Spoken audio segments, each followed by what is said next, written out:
Hello दोस्तों, कैसे हैं आप। दोस्तों आप सभी का एक बार फिर से मिश्रा एजुकेशन में स्वागत है।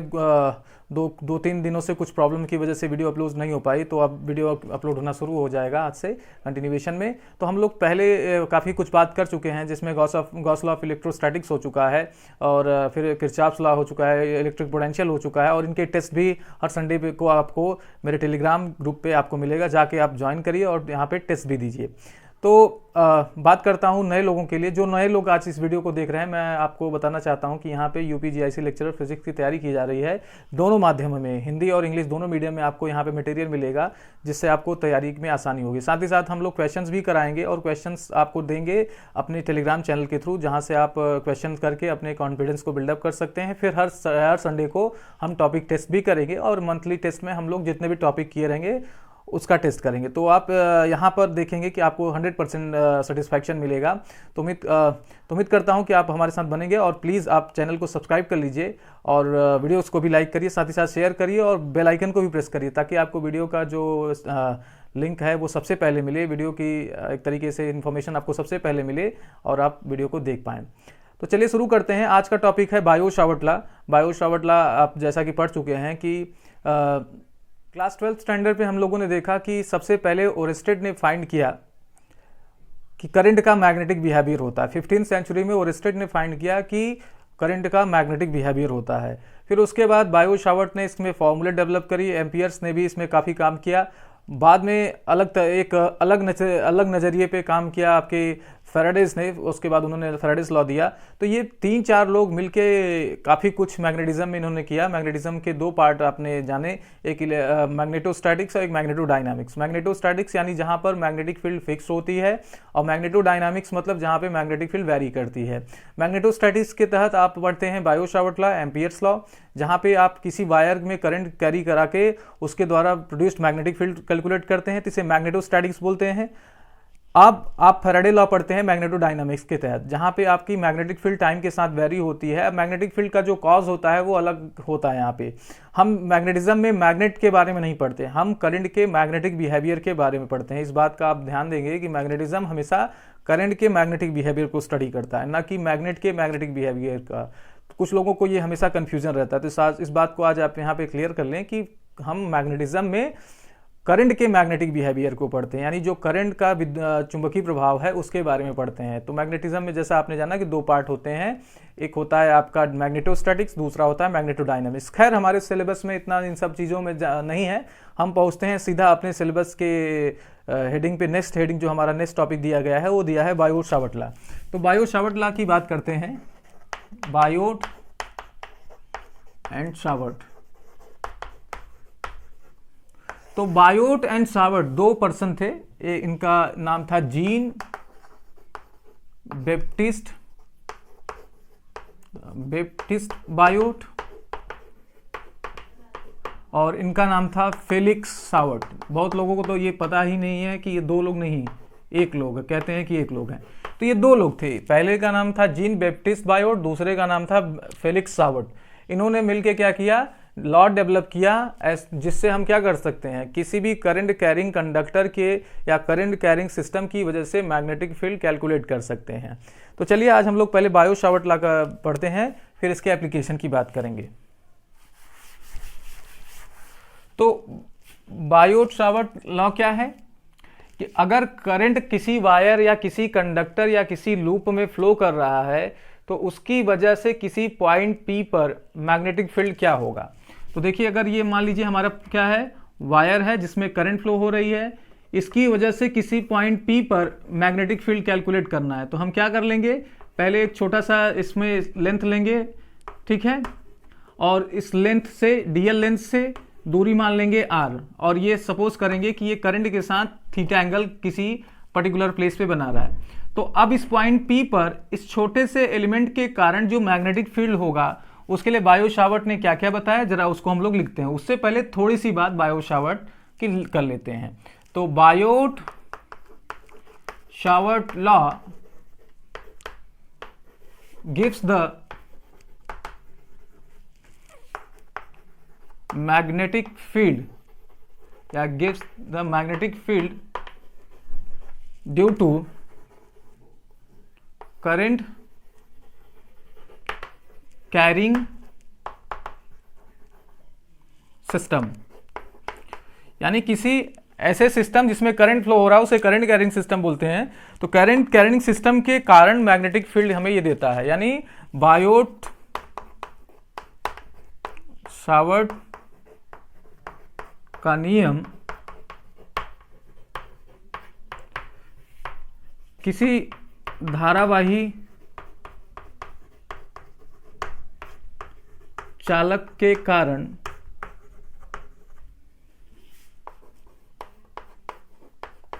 चुंबकीय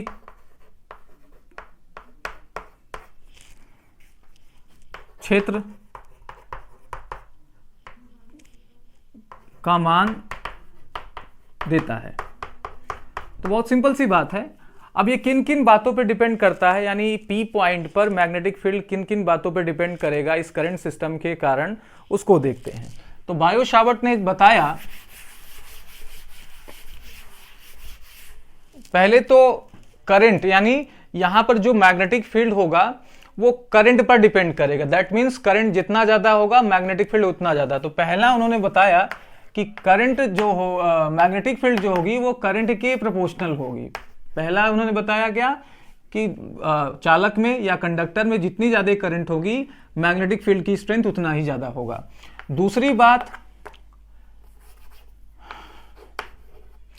बात ये कि लेंथ ऑफ द कंडक्टर, यानी इस वायर की लेंथ कितनी होगी इस पर डिपेंड करेगा। तो लेंथ जितना ज्यादा होगा करंट मैग्नेटिक फील्ड उतना ज्यादा होगा। तो फिलहाल हमने डीएल लेंथ लिया हुआ है, तो डीएल पे प्रोपोर्शनल होगा। तीसरा इस बात पे डिपेंड करता है कि इस एलिमेंट से और ये पॉइंट पी के बीच का डिस्टेंस आर है, तो इसके इनवर्स स्क्वायर से, that means square of the distance, inverse square of the distance, यानी डिस्टेंस बढ़ती जाएगी मैग्नेटिक फील्ड क्या होता जाएगा, वीकर होता जाएगा, कमजोर होता जाएगा। और जैसे जैसे हम वायर की तरफ आएंगे मैग्नेटिक फील्ड स्ट्रांग होता जाएगा। तो ये 4 फैक्टर दिए। एक फैक्टर और दिया एंगुलर फैक्टर, दैट मींस ये आपका करंट और ये जो line joining by the points, ये करंट और ये जो क्या कर रहे हैं आप, लाइन ड्रॉ कर रहे हैं जिससे आपके पॉइंट पी पर कैलकुलेट करना है मैग्नेटिक फील्ड, दोनों के बीच का एंगल कितना है उसका साइन थीटा। जैसे यहां पे थीटा है तो मैग्नेटिक फील्ड फोर्थ फैक्टर जो होगा उस पर डिपेंड करेगा साइन ऑफ थीटा पे। तो ये 4 बातों पर आपका magnetic field bio Savart law के तहत डिपेंड करता है। फिर उसको उन्होंने मिलाकर लिखा, मतलब चारों को कंबाइन करके लिखा, तो आपका जो फॉर्मूला निकल के आया dB is equal to mu naught, mu naught अभी नहीं इंट्रोड्यूस करेंगे, थोड़ी देर बाद, I d l sine theta upon r square. ये आ गई मैग्नेटिक फील्ड का एक्सप्रेशन, ठीक है। अब क्या करेंगे, इस प्रोपोर्शनैलिटी को हटाएंगे, अनुक्रमानुपातिक चिन्ह को, और लगाएंगे यहां पर एक constant mu naught upon 4 pi I d l sine theta upon r square. तो ये पहला एक्सप्रेशन जो आया हमारा वो आया mu naught upon 4 pi I d l sine theta upon r square.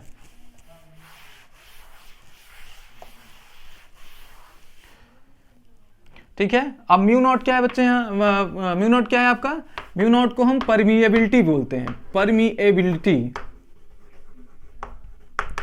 और हिंदी में बोले तो चुंबकशीलता।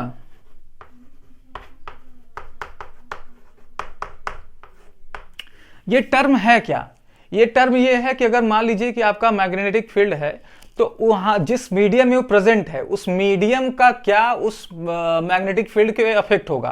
फॉर एग्जांपल अगर मैं मान लो मैग्नेट की बात करता हूं, आप एक मैग्नेट को ले जाके, 2 मैग्नेट को ले जाके आप क्या करते हो, स्पेस में आपस में पास में ले आते हो, तो आपको क्या फील होगा। और फिर आप उसी को आप किसी मीडियम में रख के, जैसे हम लोग क्या करते हैं, कभी लकड़ी को रख के 2 मैग्नेट को ले आते हैं, कभी कागज को रख के 2 मैग्नेट को पास में ले आते हैं, तो ये जो फोर्स में चेंज हो जाता है वो किस वजह से होता है, वो मीडियम के कारण होता है। और मीडियम को कैरेक्टराइज यहाँ पे करेगा हमारा परमिएबिलिटी या चुंबकशीलता। तो माध्यम की चुंबकशीलता बोलते हैं, परमिएबिलिटी ऑफ द मीडियम, ठीक है। इसकी वैल्यू कितनी होती है, म्यू नॉट अपॉन 4 पाई की वैल्यू होती है 10⁻⁻7 न्यूटन पर एम्पियर स्क्वायर। कितनी होती है, म्यू नॉट की वैल्यू आती है 10⁻⁻7 न्यूटन पर एम्पियर स्क्वायर, या म्यू नॉट आपका यहां आ जाएगा 4 पाई इंटू 10⁻⁻7 न्यूटन पर एम्पियर स्क्वायर। तो ये म्यू नॉट की वैल्यू होगी, इसको आप नोट करके हमेशा याद रखेंगे। कहीं भी आपको दिक्कत होगी तो आप फिर भी ये मेरे से पूछ सकते हैं, लेकिन फिर भी आप याद रखें तो अच्छी बात है।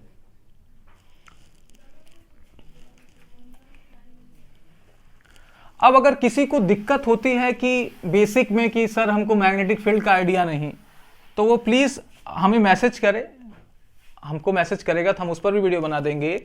लेकिन मैं उम्मीद करता हूं कि आपको इतनी चीज़ पता होगी कि मैग्नेटिक फील्ड क्या होती है, उसके बाद आप मैग्नेटिक फील्ड किस तरीके से नॉर्थ से निकल के साउथ की तरफ जाता है, ये सब आपको पता होगा। इसलिए मैंने आगे की कोशिश की है कि आगे चला जाए।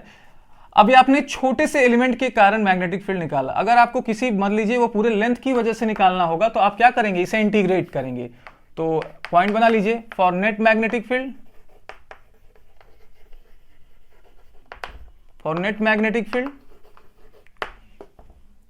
क्या होगा, इंटीग्रेट बी को आप क्या कर देंगे, इंटीग्रेट कर देंगे लेंथ के अलोंग। तो आपको क्या मिलेगा, mu naught upon 4 pi integration of I d l sine theta upon r square. ये आपको बायो सावर्ट लॉ का फॉर्मूला मिलेगा, mu naught upon 4 pi I d l sine theta upon r square. यहां पे एल लगता है जो ये रिप्रेजेंट करता है कि हम लाइन के अलोंग, किसी लेंथ के अलोंग क्या करेंगे, इंटीग्रेशन करेंगे। ये आपका फॉर्मूला हुआ। अब इसी को थोड़ा सा मॉडिफाई करते हैं, अलग अलग फॉर्म में रहता है। देखिए अगर मान लीजिए आपने सेलेक्ट किया ये डीएल और ये आपका आर है, कितना एंगल बना रहा है, थीटा। डीएल आपका एक वेक्टर है, जैसा आपको अभी मैंने रिप्रेजेंट करके बताया, ये मान लीजिए हर की तरफ एक वेक्टर है। आर आपका एक क्या है, पोजीशन है। अगर इसका आप वेक्टर ले लेंगे तो आप क्या करेंगे, पोजीशन वेक्टर बोलेंगे। तो इसके अलोंग एक यूनिट वेक्टर लेंगे, एक एकांक वेक्टर लेंगे, जिसे हम आर कैप से डिनोट करेंगे। तो अगर दोनों का हम क्रॉस प्रोडक्ट करें, डीएल क्रॉस ऑफ आर करें, तो क्या मिलने वाला है, mod of dl mod of r cap sine theta मिलेगा। इसको और सिंप्लीफाई करें तो ये डीएल हो जाएगा, यहाँ पे ये डीएल है और ये आपका आर यूनिट वेक्टर है, तो इसकी वैल्यू कितनी होती है, 1। तो ये आ जाएगा डीएल साइन थीटा। तो आप देखिए यहाँ पे डीएल साइन थीटा को हम लोग क्या लिख सकते हैं, डीएल क्रॉस ऑफ आर, क्या लिख सकते हैं, डीएल क्रॉस ऑफ आर। तो इसको और मॉडिफाई करके अलग अलग फॉर्म में रहता है, याद रखेंगे, म्यू नॉट अपॉन 4 पाई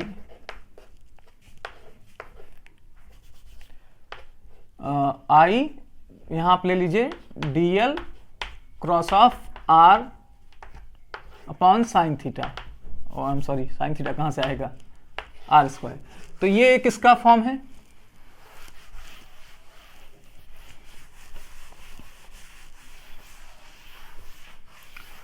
दूसरा एक और कर सकते हैं, आर कैप अगर आपका हम रिप्लेस कर दें vector r upon mod of r से, तो अगर देखिए आर कैप की जगह आप इसमें क्या रखें,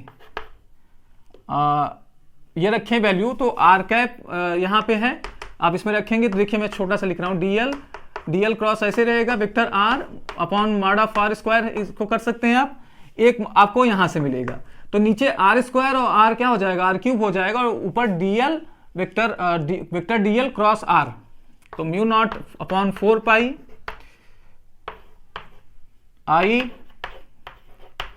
डीएल वेक्टर आर स्क्वायर, ये आपका एक फॉर्म और हो गया। ठीक है, इनकेस आपको कह दिया क्लोज लूप, अगर आप कंसीडर करिए, क्योंकि यहां पे अभी हमने लेंथ कैलकुलेट किया, लेंथ माना है, अगर आप मान लीजिए कि आपको कह दिया कि आप क्या करें, क्लोज लूप होगा, तो हम इसको लेंथ हटा के क्या कर लेंगे, एक क्लोज साइन लगा देंगे। तो ये किसके लिए फॉर्मूला चेंज हो जाएगा, फॉर क्लोज लूप। तो आप ये काम नहीं करेंगे, आप अलग से फिर से लिखेंगे, b is equal to mu naught upon 4 pi line close line integration I dl cross of vector r upon r cube, I am sorry r cube होगा यहाँ पे। तो ये किसी बंद लूप की वजह से, जैसे आपके पास कोई मान लीजिए सर्कुलर रिंग है, उसमें करंट फ्लो हो रहा है, तो आपको मैग्नेटिक फील्ड निकालनी है, तो आप ये फॉर्मूला यूज करेंगे।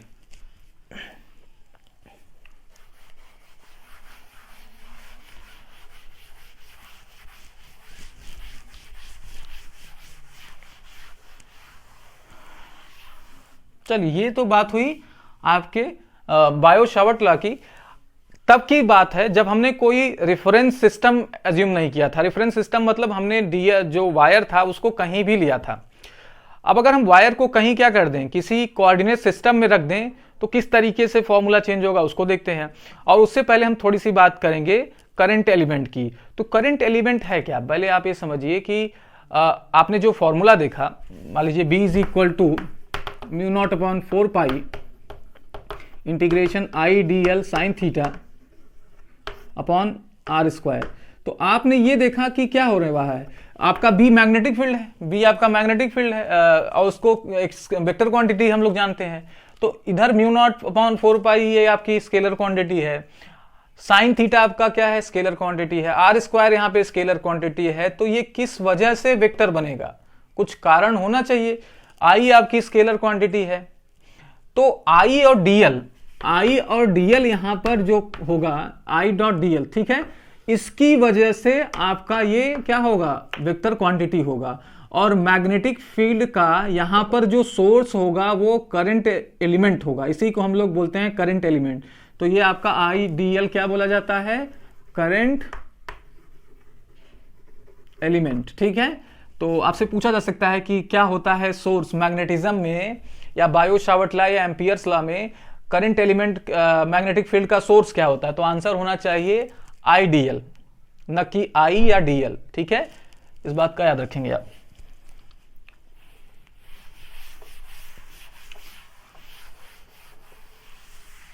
तो अब आते हैं कोऑर्डिनेट सिस्टम पे। तो अभी जो हम लोगों ने किया, मान लीजिए उसको हम क्या कर दें, किसी कोऑर्डिनेट सिस्टम में रख दें, फॉर कोऑर्डिनेट सिस्टम, यानी हम अपने वायर को किसी कोऑर्डिनेट सिस्टम में प्लेस कर दें। तो यहां पर हमने रख दिया। अब मान लीजिए इसकी जो कोऑर्डिनेट है वो R2 है, R1 आपकी जो आपने पॉइंट सेलेक्ट किया था उसकी कोऑर्डिनेट सिस्टम है, तो इसकी दूरी क्या हो जाएगी, R2 माइनस R1 हो जाएगा वेक्टर में। इसकी पोजीशन वेक्टर R2 हम लोगों को सपोज कर लिया। तो जो आपका फॉर्मूला था वो आपका किस में मॉडिफाई हो जाएगा, देखिए B is equal to mu naught upon 4 pi integration I bracket में डीएल क्रॉस। अब यहां पर आप क्या करेंगे, वहां पे देखिए आर कैप था, तो चलिए यहां पे हम लोग आर कैप लिख दे रहे हैं। अभी हम आर कैप को रिप्लेस कर देंगे, फिर आर स्क्वायर की जगह आप लिखेंगे R2 माइनस R1 का स्क्वायर, ठीक है। ये हो जाएगा आपका मॉडिफाई फॉर्मूला। अगर अब यही आप ओरिजिन में रख देंगे तो ये R2 0 हो जाएगा। जैसे ही आप इसको शिफ्ट करके यहां पर रखेंगे तो R2 0 हो जाएगा, सिर्फ हमको ये डिस्टेंस लेने की जरूरत होगी। तो आपका जो बायो शावर्ट का फॉर्मूला है, अगर उसको हम किसी कोऑर्डिनेट सिस्टम में यूज करें, दैट मीन्स हम क्या करें, वायर को किसी ऐसी जगह पर रखें जहां पर ओरिजिन नहीं है, अदर देन ओरिजिन प्लेस कर दें, तब हमारा ये फॉर्मूला मॉडिफाई होके ये मिलेगा। चलिए, ये बात रही बायो शावर्ट लॉ की। अब हम लोग इसके एप्लीकेशन की तरफ चलेंगे। तो चलिए, सबसे पहले बायो शावर्ट के एप्लीकेशन में आता है, यानी application of Biot Savart law में सबसे पहले हम लोग करते हैं मैग्नेटिक फील्ड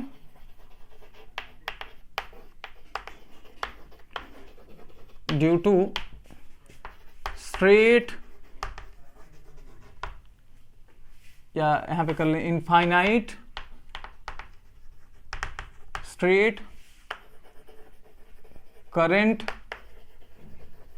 कैरिंग वायर, यानी किसी लंबे या अनंत लंबाई के सीधे धारावाही चालक के कारण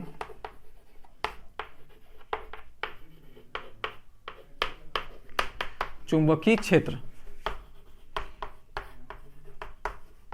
तो ये आपकी हेडिंग रही, इसको आप हेडिंग करें, फिर हम लोग आगे चलते हैं।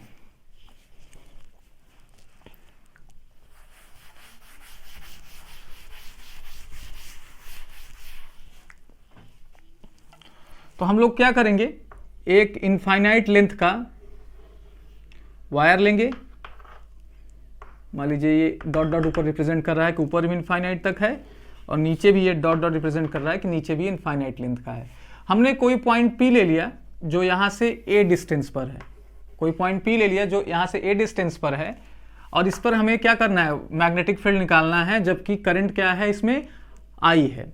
ठीक है, तो आप क्या करिए, यहाँ से एक कोई एलिमेंट ले लीजिए। यहाँ पे मैंने मान लीजिए कि यहाँ पर एक एलिमेंट ले लिया DL, जिसकी वजह से यहाँ पर जो डिस्टेंस है वो R सपोज कर लीजिए, और ये यहाँ से जहाँ इसके सामने जो पॉइंट है, ये यहाँ से ये नीचे L डिस्टेंस पर है, सपोज कर लिया गया। ये मान लीजिए थीटा एंगल है और ये आपका 90 है।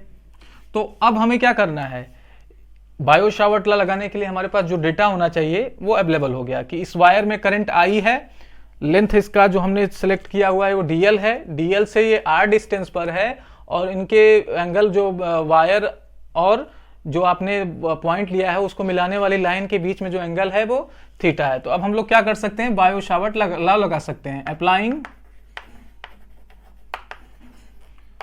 Biot Savart law.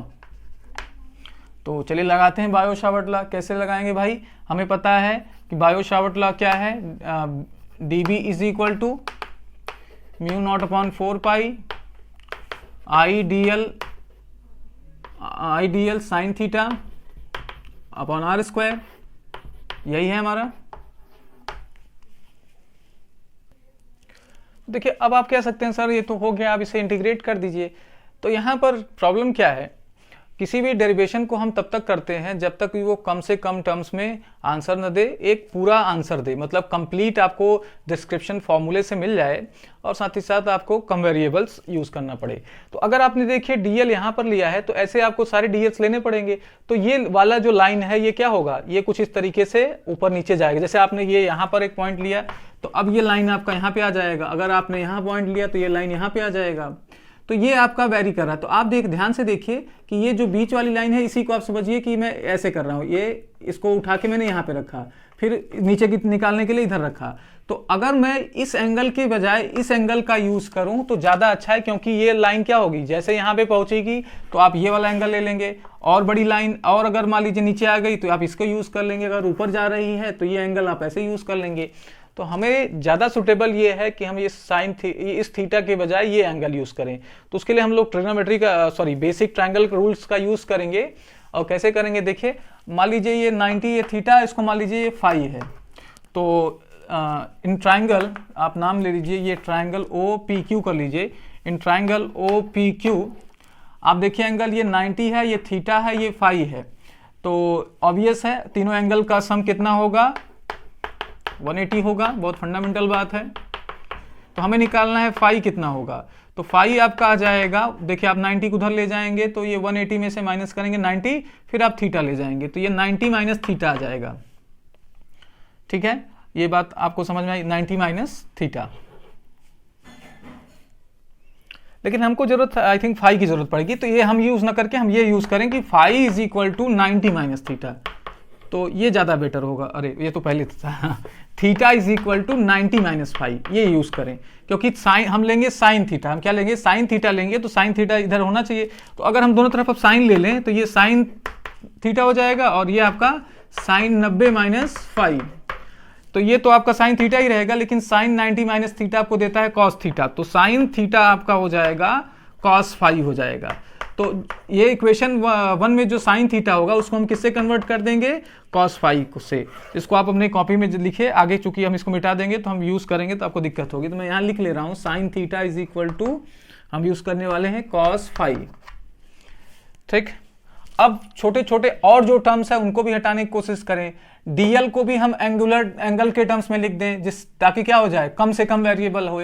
आर को भी हम इसी तरीके से क्या करेंगे, मॉडिफाई करेंगे। तो चलिए अब चलते हैं डीएल के लिए। अगला काम हमको ये करना है कि हम डीएल को भी एंगल के टर्म्स में लिख दें और आर को भी मॉडिफाई करने की कोशिश करें। तो अगला काम हमें डीएल के लिए करना है। तो डीएल के लिए इसी ट्रायंगल में बात करें, ट्रायंगल ओ पी क्यू में, तो tan, अगर हम क्या कर लें, tan फाई ले लें तो हमें क्या मिलेगा, अगर ये फाई है तो फाई के लिए आपका क्या हो जाएगा, परपेंडिकुलर हो जाएगा, क्योंकि एंगल जो भी एंगल लेते हैं उसके सामने का जो साइड होता है उसे हम लोग परपेंडिकुलर लेते हैं। तो ये आपका परपेंडिकुलर यानी लंब हो जाएगा और ये आधार।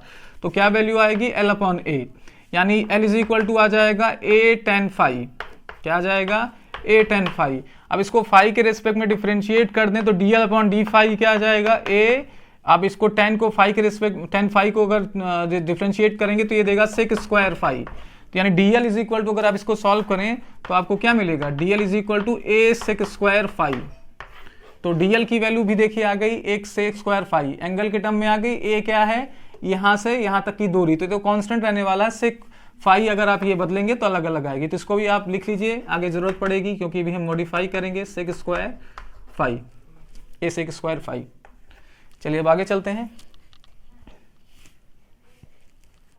तो इसी ट्रायंगल में आइए अब आते चलते हैं और आप आर पे आते हैं। तो आर की वैल्यू क्या होगी, अगर हम एंगुलर टर्म में कन्वर्ट करना चाहें तो हम लोग cos फाई ही लेते हैं। cos फाई अगर इसी ट्रायंगल में लेते हैं तो फाई के लिए ये आपका क्या हो जाएगा, ये आपका हो जाएगा हाइपोटेनिस यानी कर्ण, और ये आधार, तो ये A/R आ जाएगा, या R इज इक्वल टू आ जाएगा A cos फाई, या R is equal to A sec phi आ जाएगा। चूंकि हमें R स्क्वायर की जरूरत है तो ये हो जाएगा R स्क्वायर की जगह A square sec square phi. तो ये तीनों वैल्यूज का हम लोग इस्तेमाल करेंगे, R square is equal to A sec square phi. तो DL के इक्वेशन को आपने इसको 2 दिया था, इसको 3, ये 4, तो तीनों को अब इसको 4 दे दीजिए। तो putting the values from equation 2, 3, 4 इन 1, समीकरण 2, 3, 4 से 1 में मान रखने पर तो क्या मिलेगा भाई, dv is equal to μ0/4 pi, values रखते हैं, i चूंकि कांस्टेंट है तो इसके साथ ले लीजिए। dl की वैल्यू आप कितना रखेंगे, A sec स्क्वायर फाई, ठीक है। साइन थीटा की जगह आप क्या रखेंगे, cos फाई रखेंगे, और r स्क्वायर की जगह क्या लिखेंगे, A sec स्क्वायर फाई। तो देखिए sec स्क्वायर फाई से कैंसिल हो जाएगा, एक यहाँ पर A है, यहाँ पर 2 बार है तो एक कैंसिल हो जाएगा। क्या बचेगा हमारे पास, dv हमारा आ जाएगा, मॉड ऑफ dv रखिएगा, मॉड ऑफ dv। अभी डायरेक्शन वगैरह की बात हम नहीं किए हैं। तो μ0/I, यहाँ से आपका 4 पाई और एक A यहाँ से आ जाएगा। यहाँ क्या बचेगा, सिर्फ आपका cos फाई, और d फाई भी बचना चाहिए, हाँ d फाई वो आएगा आपका कहाँ से, जब आप इसको एक sec square phi d phi, dl में आपको d फाई भी मिलना चाहिए था, मैंने गलती से मिस कर दिया, d फाई। तो ये आपके किसी स्मॉल एलिमेंट के कारण मैग्नेटिक फील्ड आ गया। अब देखिए μ0 constant, I constant, 4 pi A constant. अब डिपेंडेंसी सिर्फ और सिर्फ फाई पे है, इस वाले एंगल पर है, तो कम से कम वेरिएबल पर डिपेंडेंसी हो गई। अब हम इसको क्या कर दें, इंटीग्रेट कर दें। चलिए इंटीग्रेट करते हैं। अब देखिए इंटीग्रेशन को कैसे करेंगे, इसको मान लीजिए रेफरेंस पॉइंट है, इसके नीचे के जो एंगल है उसे आप माइनस में लीजिए। तो नीचे मान लीजिए आपने एंगल ले लीजिए -φ1 और ऊपर के एंगल को ले लीजिए +φ2। भाई आप जैसे कोऑर्डिनेट एक्सिस में चलते हैं तो इधर की वैल्यू को नेगेटिव, इधर की वैल्यू को पॉजिटिव लेते हैं। तो इसी तरीके से ये जो लाइन है इसके नीचे का एंगल जो होगा उसे आप माइनस में सपोज करिए और ऊपर के एंगल को आप पॉजिटिव में सपोज करिए। तो चलिए करते हैं, इंटीग्रेट कर देते हैं। नेट मैग्नेटिक फील्ड के लिए हमें क्या करना होगा, इंटीग्रेट करना होगा dv को। dv की वैल्यू जो है रख दीजिए μ0I/4 पाई ये इंटीग्रेट नहीं होगा क्योंकि कांस्टेंट है। इंटीग्रेट कौन होगा, cos फाई d फाई, कहाँ से कहाँ तक भाई, -φ1 से φ2 तक। नीचे के एंगल को -φ1 बोला गया, ऊपर φ2 बोला गया है। इंटीग्रेशन करते हैं। अब cos फाई का इंटीग्रेशन होता है आपका sin फाई, इंटीग्रेशन 2 बार नहीं, ठीक है। तो μ0I/4 पाई A ये आपको क्या देगा, sin फाई, अपर लिमिट यहाँ पे लो लिमिट्स लगा दीजिए। अब लिमिट रखिए। अपर लिमिट आप रखेंगे तो ये साइन फाई 2 देगा, और लोअर लिमिट रखेंगे माइनस लोअर लिमिट तो ये आपको देगा माइनस साइन माइनस फाई 1। देखिए, है ना। अब ये माइनस आप बाहर लेंगे क्योंकि साइन माइनस थीटा, आप यहाँ पे ध्यान देंगे कि साइन माइनस थीटा आपको माइनस साइन थीटा देता है, तो ये जब माइनस लेंगे तो ये माइनस माइनस प्लस हो जाएगा। तो फाइनली आपके पास मैग्नेटिक फील्ड का जो एक्सप्रेशन आएगा यहाँ पे B is equal to mod of B is equal to mu naught I upon 4 pi A bracket में साइन फाई 1 को मैं पहले ले रहा हूँ साइन फाई 2। ये आपके किसी स्ट्रेट करंट कैरिंग वायर की वजह से मैग्नेटिक फील्ड आएगा।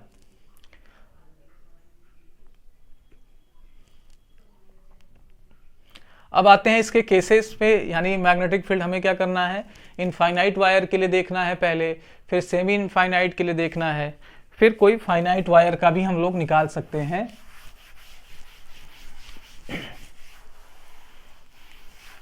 तो चलिए, अगर वायर दोनों तरफ मतलब इनफाइनाइट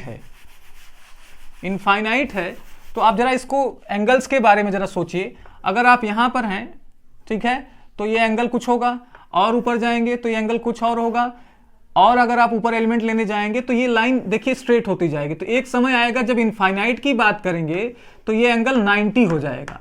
कितना हो जाएगा? 90 हो जाएगा। इसी तरीके से नीचे भी आपका एंगल 90 हो जाएगा। तो केस 1 में अगर वायर इनफाइनाइट हो, फॉर इनफाइनाइट वायर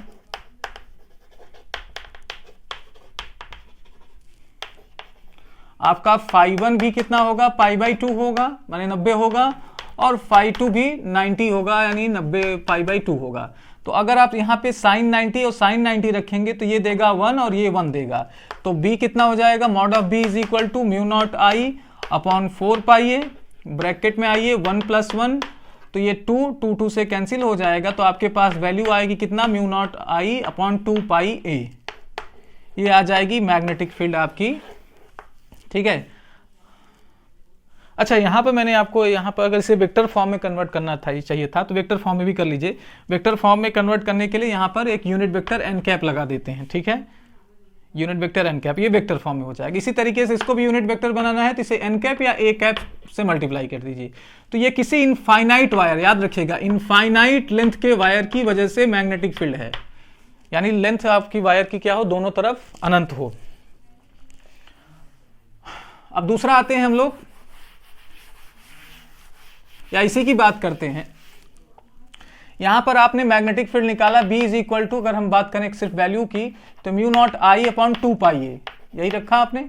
तो B का वेरिएशन किस पे है? 1 अपॉन ए पे। दैट मीन्स अगर आप क्या कर रहे हैं, वायर के कारण मैग्नेटिक फील्ड निकाल रहे हैं इनफाइनाइट की वजह से, तो जब आप नजदीक रहेंगे तो मैग्नेटिक फील्ड स्ट्रांग रहेगी, और दूर जाएंगे तो मैग्नेटिक फील्ड वीकर हो जाएगी, क्योंकि डिस्टेंस के इनवर्सली प्रोपोर्शनल है। तो ये आपकी कुछ इस तरीके से ग्राफ आएगी। इस ग्राफ को बोलते हैं रेक्टेंगुलर हाइपरबोला।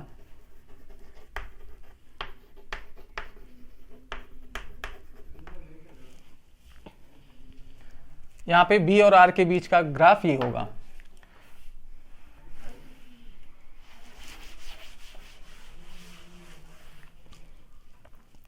दूसरा आपके पास जो पॉइंट है वो है कि सेमी इनफाइनाइट।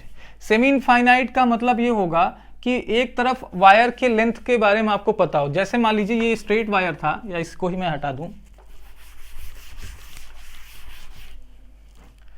ठीक है। ऊपर तो ये इनफाइनाइट है और आपको इस मैग्नेटिक इस पॉइंट पर निकालना है, तो ये नीचे का आपको एंड पता हो, इसको सेमी इनफाइनाइट बोला जाता है। तो सेमी इनफाइनाइट के लिए आप क्या कर सकते हैं, एक एंगल तो आपको पता है फाई और दूसरा एंगल पता है 90। तो आप सपोज कर लीजिए कि सेमी इनफाइनाइट के लिए केस 2, सेमी इनफाइनाइट फाई 1 आप सपोज कर लीजिए फाई, और फाई 2 आप सपोज कर लीजिए 90।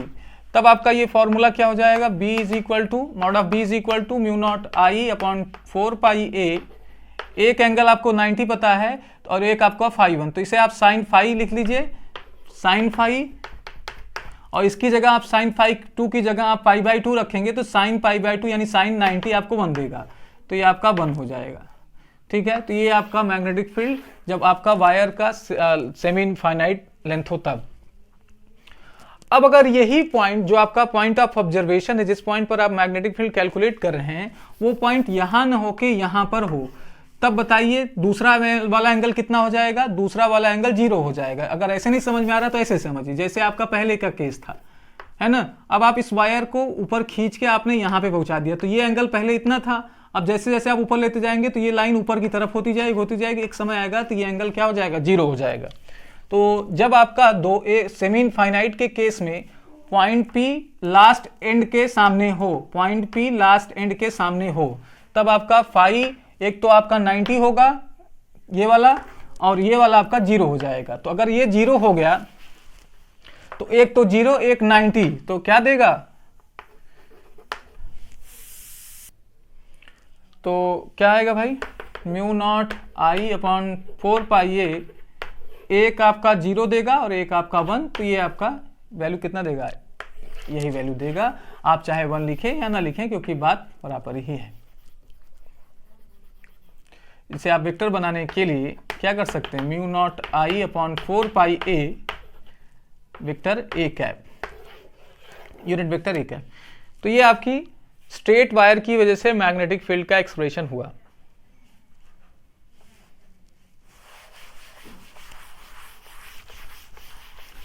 अब बात करते हैं डायरेक्शन ऑफ द फील्ड की।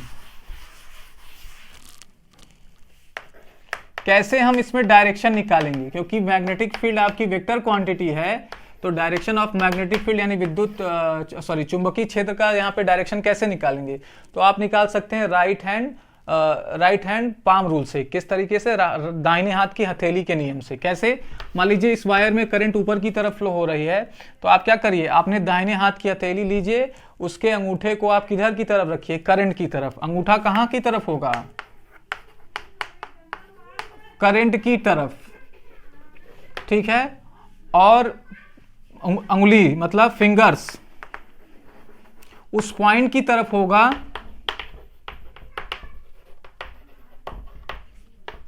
जहां पर आपको मैग्नेटिक फील्ड निकालनी है, मैग्नेटिक फील्ड निकालनी है, ठीक है। तो मान लीजिए आपको मैग्नेटिक फील्ड यहां निकालनी है, तो आप किस तरीके से रखेंगे? कैसे करेंगे भाई? हम अंगूठे को हमने ऐसे रखा, फिंगर्स को उधर पॉइंट की तरफ रखा। अब कहेंगे सर मैं ऐसे रखूंगा, तो ऐसे कैसे रखेंगे? आपको एक ही यहाँ पॉसिबिलिटी बनती है कि आप फिंगर्स की तरफ करंट की तरफ अंगूठा रखेंगे और पॉइंट इधर की तरफ रखेंगे। तब आप अपने हाथ को पीछे से पुश करेंगे। जब भी होगा आप हाथ को पीछे से पुश करेंगे तो हाथ जिधर मूव करेगा वो आपका मैग्नेटिक फील्ड दिखाएगा। तो यहाँ पर मैग्नेटिक फील्ड अंदर की तरफ। अब कैसे शो किया जाता है? कन्वेंशनली, मतलब जो इसका रूल है वो ये है कि क्रॉस लगाया जाता है। अगर क्रॉस लगा के सर्कल लगा दिया जाए तो मैग्नेटिक फील्ड अंदर की तरफ, जैसे यहाँ पे बोर्ड में है तो ये अंदर की तरफ मैग्नेटिक फील्ड शो कर रहा है। और अगर डॉट लगा के सर्कल लगा दिया जाए तो मैग्नेटिक फील्ड वहां पर ऊपर की तरफ, और मैग्नेटिक फील्ड का एंगल क्या होगा? परपेंडिकुलर। तो यहाँ पे मैग्नेटिक फील्ड अंदर की तरफ। अच्छा, अगर इधर निकालना होता तो कैसे करते? आप कुछ इस तरीके से करते, करंट के डायरेक्शन में फिंगर अंगूठे को रखते और फिंगर्स को किधर की तरफ? उस पॉइंट की तरफ जहां पे आपको मैग्नेटिक फील्ड निकालनी है। फिर आप इसको बाहर की मतलब पीछे से पुश करते, तो जो हथेली का मोशन होगा, हथेली का जो गति होगा वो क्या दिखाएगा? मैग्नेटिक फील्ड का डायरेक्शन। तो यहाँ पे किधर की तरफ होगा? बोर्ड से बाहर की तरफ, परपेंडिकुलरली बोर्ड के बाहर की तरफ। यहाँ भी परपेंडिकुलरली बोर्ड के अंदर की तरफ। तो ये मैग्नेटिक फील्ड के आपके डायरेक्शंस दिखाने के तरीके हैं। तो याद रखिएगा, राइट हैंड पाम रूल का यूज करके स्ट्रेट वायर्स में मैग्नेटिक फील्ड निकाल सकते हैं। राइट हैंड पाम रूल का यूज करके मैग्नेटिक फील्ड का डायरेक्शन निकाल सकते हैं due to the straight wire. अब इसमें आगे चलना है, हम लोग को करना है सर्कुलर लूप की वजह से magnetic field using Biot-Savart law. लेकिन अब हम इसको वीडियो बड़ा बनाते हुए हम इसको अगली वीडियो में करेंगे। तो आपसे उम्मीद है कि आप इसको अच्छे से लिखिए। जो भी चीज़ें आपको नहीं समझ में आती आप मेरे से डायरेक्ट पूछ सकते हैं। मेरे व्हाट्सएप, मेरे टेलीग्राम तथा आप ईमेल के किसी भी माध्यम से आप मेरे से कांटेक्ट कर सकते हैं। आपकी प्रॉब्लम का सोल्यूशन हम 100% देंगे। तो उम्मीद करता हूँ आपके वीडियोस पसंद आ रही हैं। अगर पसंद आ रहे हैं तो आपका ये काम बनता है कि आप वीडियोज़ को लाइक करें और चैनल को सब्सक्राइब करना ना भूलें। फिर उसके बाद चैनल को शेयर भी करें, साथ ही साथ बेल आइकन को भी प्रेस करें ताकि आपको वीडियो का अपडेट सबसे पहले मिले। तो उम्मीद करता हूँ आप सब ये सब करेंगे और हमारे साथ बने रहेंगे। आप सभी का बहुत बहुत धन्यवाद।